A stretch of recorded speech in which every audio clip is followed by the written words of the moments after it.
دنباش کو دروانن هجا یا رادیو دنگگل ام بخلک گنو یا برنامه خوبون لپیش بریونم. خلک می و جاره ولی سر مجاره کی گله کی بالکش و هنه کی جدا به. مجاره می و برنامه لسر گنده جنواره. گنده کو به کدا جنان بخواه ج آواکرناوی حیا روژا ایرو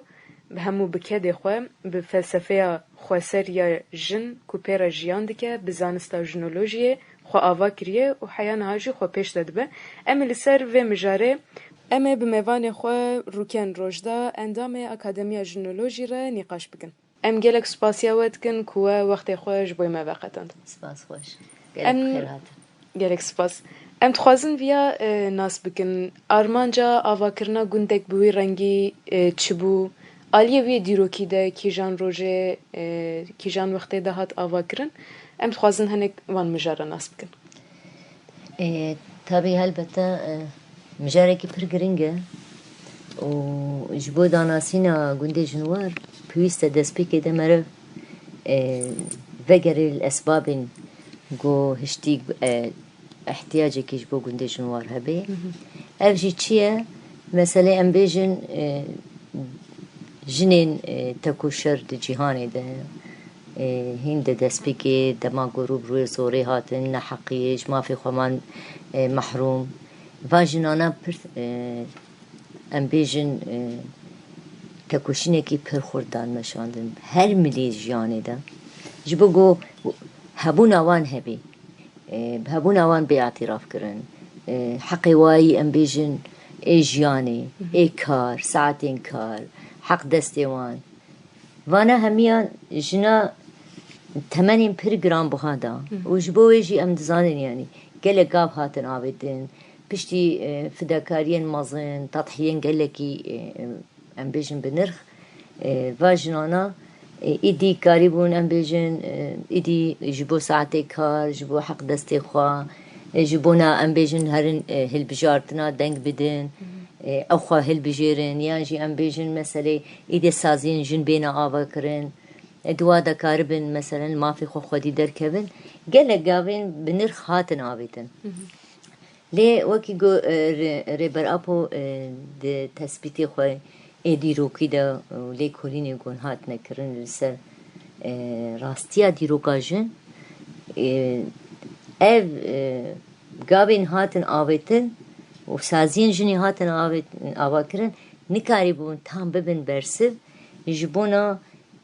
pêşîgirtina tundiya gojin rûbirûyê wê tê di nava civakê de ji bo yê rêbertî got malên yani em bêjin stargeh malên parastinê bêjin ew tenê têrê nakin nabin bersiv ji pêşîgirtina tundiya gojin rûbirûyê tê di nava civakê de wekî em bêjin xewn û xeyalê xwe danî ziman û tabî yani em bêjin pir berfiratir yani dema got bêjê bajarên jinan bajarê jin bajar her rengên kar û rêvebirinê û saziyê wê destgehê wê tên avakirin ji bo gerekî em bêjin bajarên jinan bên avakirin warên jinan bên avakirin warên gotê de jin jinên got lêgerînê xwe azadiyê heye xwebûnê heye dikarê xwe ava bike xwe nas bike vegerê cewherê xwe dîroka xwe jin rastî çi ye jin di dema em bêjin dayîka xwe davind heta roja îro ji dayîka xwe davind û ber çûna jinekî kole jinekî navbêhna çar dîwara de ne reng û ne deng çi bûye gerek eb nas bike ji bo wê warên jinan em bêjin gerek bû tê de garibin bi rastî jî careke dî jin vegerê cewherê xwe garibî jiyanekî xurt ava bike bi vê re em bêjin wekî tevgera jin tevgera azadiya jin hem wekî perspektîv hem wekî erkekî da ser milê xwe û lêgerînê xwe ji bona ku em bêjin vê xewn û xeyalî em bijiyanî bikin di şoreşa rojavara û wekî her derê ciyê ku şer lê diqewime mesela em bêjin dema ku mustalahê şer tê gotin derveyî xerab bûnê û و تالانی و ویرانی و کشتنی تشتک نایه بیرا مرا tabii ki yani em çi bêjin mixabin dema ku şer jî çê dibin ê ku herî bêhtir temenê wî giranbiha didê jin û zarokin ji bo wê di şerê rojava de ku heta roja îro jî ew şer dewam dike rastî jî jin pir temenekî giranbiha da hem jî kê pêşengtî ji bo şoreşê kir ji bo wê jî kê şoreşa rojava nav lê hat kirin şoreşa jin bi vê re gelekê hevjînê şehîdan bêjin malbatên şehîda zarokên şehîda yan jî em bêjin êgo wekî dî man bêxwedî malê wan wêran bû xerab bû kesek wan nema hem ciyekî ji bo wan pêwîst bû hem jî zaten hedefa esasî em karin bêjin ger em werin ser jinwar hedef jê çi yani hedefê jinwar jinên lêgerînê xwe yê azadî û xwebûnê dikarê werî ciyê xwe vir de bigire ji bo ku em îro hemî kar û xebatê me û em bêjin kûrbûnê me perwerdê me em bêjin em sîstema netewa demokratîk bidin avakirin yek ji lingê xwe yê esasî ji bo ku sîstema netewa demokratîk bê avakirin jin e jina pêşeng jinekî têgihiştî zane ku bi rastî zanibê û hosta bê di milê rêvebirinê de avakirinê de bi rengê xwe û bi dengê xwe bi cewherê xwe belkî gundê me hemî jinan nikarê bigire nava xwe yan jî em bêjin tenê ew bibe bersiva vê valatiya guheyî helbete em nikarin wilo bêjin ji ber gundê jin war gundekî ji sîmarî ava bûye lê bi sîmarê xwe ve sîstema xwe yî godayî avakirin wekî sîstemekî akademîk ku me jî nav gotinê xwe de anî ziman meselê kûrbûna zanista jin de jinolojî de kûrbûn di heqîqeta jin dîroka jin de jî kûrbûn e rastiya civakê naskirin û li wî mîrasî xwedî derketin û ji nû de nûjenkirina tiştên nirxên ku heta roja îro hiştê ku civak bê xwe ser linga bigire ji bo wê mesela em bêjin perwerdeyî nîqaşin careke dî ew qutbûna navbêna jin û xwezayê de çêbûyî careke dî xurtkirin û ew aheng dana avakirin û bi kedêra mijûlbûn û berhem derxistin di bixwazê nexwazê ew jin di meyzinê rastî jî pir guhrandinên yani ji sedî nod derece jî guhrandin pê re çêdibin ji bo wê jinên em bêjin mesela piştî nîqaşên got di navbêna em bêjin hem kongrastar jinolojî û yani jinên temsîlciyên got hemî saziya de ciyê xwe digirin temsîlciyê wan a rûniştin û 2017 nîqaşekî pir kûr hate kirin yani gundekî çawa sîstemekî çawa êv çi rengî bê jinên çawa karin ciyê xwe têde bigirin çawa dikarin jê sûd wergirin wê em bêjin rêvebirina wê çawa bê derfetên jiyanê çawa bin çawa kar bê xwe bê ku pêwîstiyê xwe dervere bibînî kar bê xwe jiyana xwe rojane yani em bêjin debara wê bike evane hemî hatin nîqaşkirin û ser wî esasî biryarê avakirina gundê jinwar hate kirin ji 2017 heta 2018 di avakirina gund de heta şoxlandin helbete yani behs tê kirin bêjin yani 8,000 tiştek wilo jin ciyê xwe di avakirina vî gundî de girtine di avakirina wê de mesela em bêjin tasmîma gund bi xwe jî kê wek şiklê rehmê jin hatiye çêkirin yani ji nû de vejîn yani şeklê wî bi wek sêkoşeyek hatiye çêkirin wek rehmê jin hatiye avakirin ew jî yani mana wê dide yani yani jiyanek nû tim ji ber ku insan ji rehmê jinê tê yani ji bo wê her tim jiyanek nû zayîn û zêdebûyîn erê ji bo wê mesela bi vî rengî em bêjin pir bizane bûn avakirina wê ne mesela em bêjin bi kerpîça خودی درکتنا ج لتراسی خوی کفنار هرمی يعني او ناجي كي مثلا بيجن حياة أصلك إيدي ونضاد بي مثلا بيجن ام بيجن خستاخو هاي الكيلة كاوجي مثلا بيجن شفاجن جبونا طبي بديل يعني ام بيجن درماني نقوش قياد شد بي شتي خوزاي كوچاوا بهزارة جن بونا قربانا في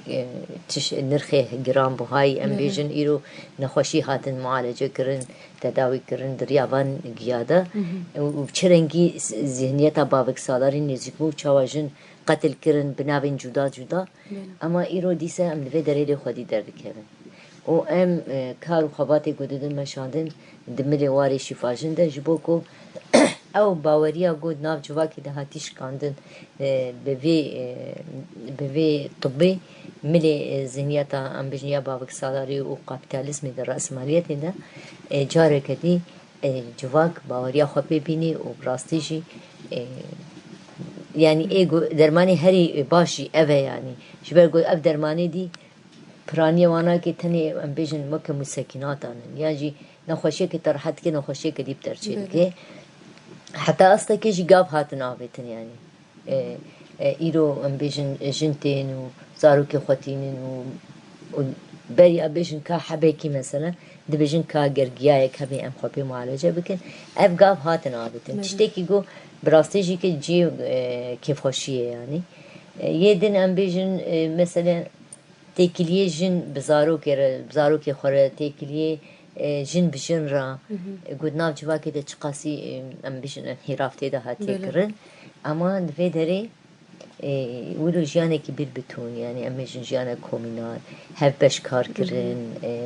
لهف دو خودی درکتن ایشا هف دو حساندن هف دو تمام کرن ایفانا همی امکارن بجن ایدی تدو گنده جن وارده ما گوتو در باس به روژا ایرو ده دما قلت مي ناف كسكايجي دخمليه فيا نشانه يقول چقاس يجن إيدي الأكروج خودي در بكره چاوا پیرد بیک چقاسی راستی جی ایدی گردانا خوی خوازای و پاراست نه تنی ام بیجم ملی کسکایی و شنکایی دو دارادا حتی ملی لاورادا يعني خودی کرناوان لوا خودی درکتن اونا حس کرن يعني حیوانک خو بیشی چاوا پیدشی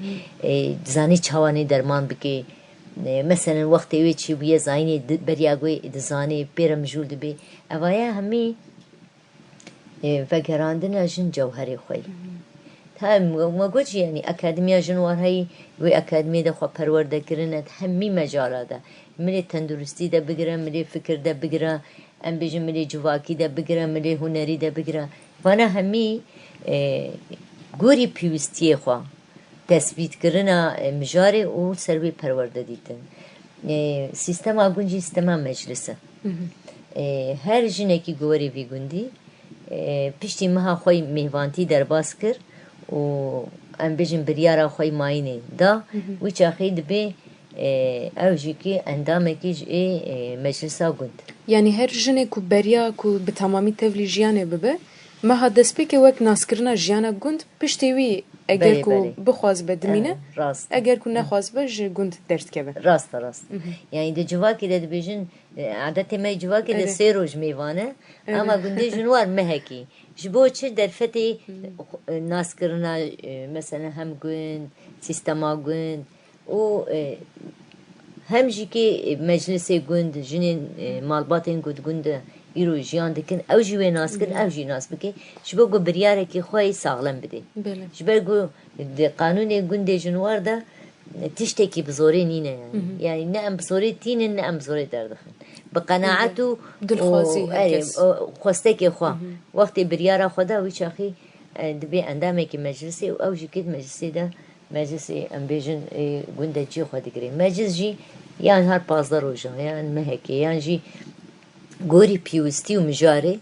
تین لهفدو کم دبن شورید کن یعنی نیرینی هفدو دگرن مثلا امی چه بچینن ام چه گرکه بکن مسمه گرکه چه بی ام چه تدبیر خواه بگرن چه لازمه دایکه کی زحمتی دکشینی دایکه کی کمانی خواهیا بیر نقاش کرنه وانا همیا دناو هفده نقاش دکن پرانی دناو اف کمبوینه وده یعنی مجاری هری زیده هون لسر نقاش دکن وندکارم مرا پارو بکن آنجی دما پسکره که دەردکەوان وەکی دبێژن ئەگەر دایکێک کێماسیەکی ژیان کردە یعنی وان ڕەوشارە نێسکاتێک چەوە دوێ دمەجلیسە دەردکەوە پێش یعنی ئەم بێژن مەسەلە دایکێکی ئەم میسال یعنی ئەم بێ باش خۆ تەوی ژیانی ناکێ دبێ مژارێ رەخنە وەختەی رەخنە دکن چاوایی مەسەلە چاوە مەرە هەردوو تەمام دکی یعنی ژن بخوا civakmul derdorê hatiye avakirin. Gerekî tişt civakê qut nebe yanî. Ev jî kê dema dibîn tu tenê em dihesin belkî me him ber tekê manî kirî. Çima tu tenê mayî? Tiştek hebe zehmetiyek bê tu dikişînî were me re parke em hevre bibin arîkar. Mesela nexweş e em bi hevre jiyan dikin û dayîkek me tena xwe bimînî. Yek qanûnê me de vê qebûl nabe. Di do em îdî em bixwe yani difikirin xwe dikevne şikê eceba me nêzîkbûnekî gotinekî ev dayika me êşiya ji bo ilmelekî ye. Yani heta rexnê wa jî çawayî rexnekî avaker e yani. Ew dayîk dema guhdar dike tu carî we ehsasekî pê re çêbê bêje wela ji min acizin. Yani ji bo ku ez tevlî wana bûme hema ser min de tê na. Eksî wê ne. Yani ew jî hemen yani fam dike berxwe dikeve û lê borîn dixwaze û dibe mesela yani te hedefê min ev nebû yani. Ji bo wê te dimezênê çi dibe? Ew nêzîkbûnên gotên kirin dihêle ku ew dayîk rastî bikeve ferqa kêmaniya xwe de û bi tenê bûn nabe yani. İnsan nikare bi tena xwe jiyan bike. Tenê mayîn insan ji cewherê xwe dûr dikeve. û dikeve rewşekî pir xerab de yani. Bi vî rengî pê re nîqaş dikin, rexne dikin,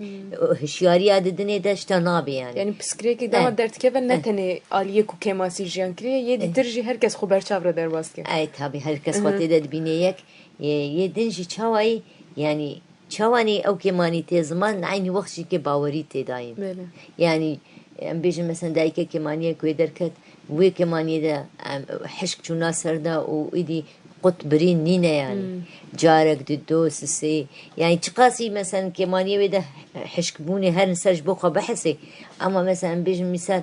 tu werî ji war bêje yani ka hûn çi dibêjin em dayîk yani tevlînê xwe jiyanê nakê hûn çi dibêjin em derxin dernexin. Yek dayîk nabe ji ber derkeve dê em şans bidin. Yani dev yani dibêjin em gerekî dayîkê jinan qezanc kin. Em gerekî hevdû fam bikin. Em gerekî alîkar bin bi hevre. û ev tiştekî pir baş e yani. Di nava civakê de çawa jin îdî anîna astekê got bi xwe xwe li jin dide ama di gundê jin war de eksî wê ne carek di do sê û dih jî her şans dayîn her bûna alîkarî her xwestina mane bidin û xwestina bi rastî ew jin bikeve ferqa kêmaniyê xwe de û hêza xwe jî aynî wext nas bike û gavên baş bavêje pêş de bavêje yani. Li kêleka wê meclisên zaroka heyî. Zarokê gund jî kê mesela bêjin demal hevdû kom dibin derheqê dayîkê wan de yan dayîkê gund got sîstema vî gundî de wihayê hemî dayîk îdî ew zarok mesela bêjin rexnê wan ji bo hevdû hebe rexne dikin pêşniyarê wan hebin ji bo wan derheqê wan de yani yan jî ji bo dayîka yan ji bo gund vana jî kê pêşniyar dikin. Mesela bêjin misal pej girêdayî perwerdê wan girêdayî mesela bêjin xebatê wan yê çand û huner girêdayî hinek filma guhdar kin ew pêşniyarê xwe dikin û gorî wê jî kê heta carê mesela hevalekî xwe ger zarokin rixmî biçûk kin ama yek carek di do rexne kirin ew nekî ceza jê re dixwazin. Dibêje mesela bere îro malê de bêqeder nekevî nerîzî yani ji bo hevdû diçin pêşniyara jî. Yek mijarê dîtir ku ez jî pir merak dikim û guhdarvanê me jî ez bawerim ku gelek merak dikin. Yani em dizanin ku vê derê gundekî xweser e û taybet ji bo jinan e. Yani gelek ciya de bersivê vê pirsê hatiye dayîn lê em dixwazin di radyoya xwe de jî bersiva vê mijarê ji bo guhdarvanên xwe veguhastina wî bikin. Zarokên xurt dema mesela tên vê gundê bi dayîkê xwe re mesela sal derbas dibe mezin dibin ji bo van zarokên xurt mesela tiştekî çawa tê fikrandin projeyekî çawa ji bo wan heye yani ji gund tên derxistin an çawa dibe yani ev mijar hûn ji me re zelal bikin. Niha zaten me got li vê derê یک جه هدف طالما جن ببی جیانه که آزاد جیان بکی و ببی آخوا و بگری جوهری خوا و پرورده ببی ای چی ببی از آرو که گنجی که دستی وادایی که تینا پرورده کرن دنابینا کچو اولاو ده تو فرق جداهی نامینه یعنی او مسئله ایدی دوری ذهنیت بابک سالارش ده کچک نزانم چوکای ده و فری نزانم حاضر به اله به بوکو اشتنه یا مالیا اولاو جی که و فری چته جدا دکن دگونده جن وارده اونینه لیستو که وک هفن نزیک بون وک هف مازنده بن جبوه مازن بو جبر گما وبخاجي كأني زمان يعني جندي ما جنتي ده جيان دكن جندي جناي لأفلاوك لو كيف في جندينا يعني بتشوك بوزارو كيف في جندي بو مازن بو خورتي في جندي ليه ام بيجن مثلا هركس مراق دكي پر جاري متى برسنجي يعني حتى كجا عمري مثلا لو دكاري في جندي ده بي ام دبيجن كنجي زوجي دما جو زوجي إيدي إيش جندر كبي جبرجو جن وزلام بهفرا وكا هفجين نكارن في جندي يعني في جندي جيانا كن تشي يعني ام بيجن مالك خو آباد كل ودري جان دكي لدي سجي وقت زارو كي جندي جنوار دي ستي زيارتي مالباتي خواتي يعني جندي خوا دريجة رفكريا وعيني وقت جي ذاتا بوزن يتا جو مازند بي دان جيگو دي تشيشي كي باندور دكي يعني بفيرنجي يعني جبو كجي جبو كرجي تو ام بيجن عمركي ديار كرنينه يعني كانجي خوانا خوا خلاص كر ودما فكري بزوجي او چاخي ايدي گندر كبي امي داوتاي در بچكر مالك خلوي دري بلكي كلكا گونجي اوام كي مر انسان يعني خازم چاودري خوجي گهداروان ربه بيجم راستي رو دما كم ناف گنده بون زاروك خورتيه بچوك جي استرانه işte جنجيان آزادي يعني ev dikir digot dور da ez bixwe ji ya fikrim ku divê derê de xortên ku an jî zarokên ku divê gundê de mezin dibin neslekî nû ji bo civakê avad ke dibingeh de ew na jî dibin pêşengê civakê ku tê de jiyan bikin wekî ku me vê mijarê jî safî kir zelal kir û herkes vê mijarê fehm kir em derbasê dixwazim mijarê yek dîtir ku ew ji gelekî giring e û piskirêkekî giştî ya jinan heye mijarê aborî ye yani ew jî bûye qadek ku li ser jinan deselatdariyekî mezin li ser vîya tê meşandin işte aboriya wî nîne mecbûrê zila me aboriya wî nîne muhtacê malbatekî ye divê gundê de sîstemê wê ya aboriyê çawa ye çawa debara xwe dikin ev gotine dawiyete gotî mesele انه جن بزلام نکاره جیان بکش یعنی گر مسئله ببی واری آبوری ده بله گنده جن وارده جن اثبات کر گود بی یعنی گر مسئله آبوری بی دبی بله دبی دکاری بزلام جیان بکش بر گذاتن ده دسپیک ده دسپیک جوابونی ده ایگو چاندنی ایگو ام بیجن همی دبار جیانی بیکتانی جن بو اکتشافات ایگون کس نکاره بی انکار کی یه انکار بکی حقیقت انکار بکی الوی درجی که ام بیجن مثلا gerek مجالین یعنی تشتین پیوستین جیانی جبونا ام بیجن مالبات خو بری و ببی تین مشاندن یک اساسی جی وقتی گونتی گوتن زاتن چاندنی تی بیرا مرا سوالداری چاندنی راستا و جبوی مثلا بیجن یک ام عردی می چاندنی هیا او دبارا گونجی که پرانی سروی دبی مثلا بیشتر عرض خود چینن مثلا گنیم دی چینن ام جد چینن گلک ام بیشتر رنگ دنجی که چاندنی ام دکر یک جه مثلا گنیم دمام دی چینن ام را دکن ام گوری پیوستی گنده خوا جبو گفرنا گند هیا نانی خوا ام چی دکن ام گنمی خوش بخورا دکن و ام گنمی خود هیرن و آرانی خورا دکن و ام دکن نانو دخون اوجی که لذت کیوی جدا ہے طعم کیوی جدا ہے جبر تدبردك هذا دي